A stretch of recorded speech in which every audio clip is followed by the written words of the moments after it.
ওই গাছটা দেখছি লতার মতন বেরিয়েছে, এটা আবার দেখ।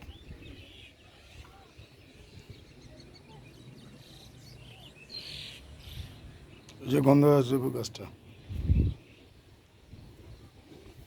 জবা ফুল আছে, ফুটেছে আজকে দেখছি জবা ফুলটা।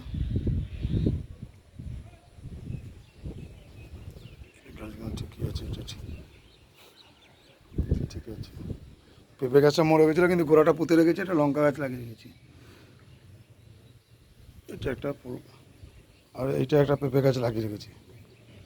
এইখানে একটা পেঁপে গাছ লাগালাম, এটাই দেখি এখন হয় কিনা।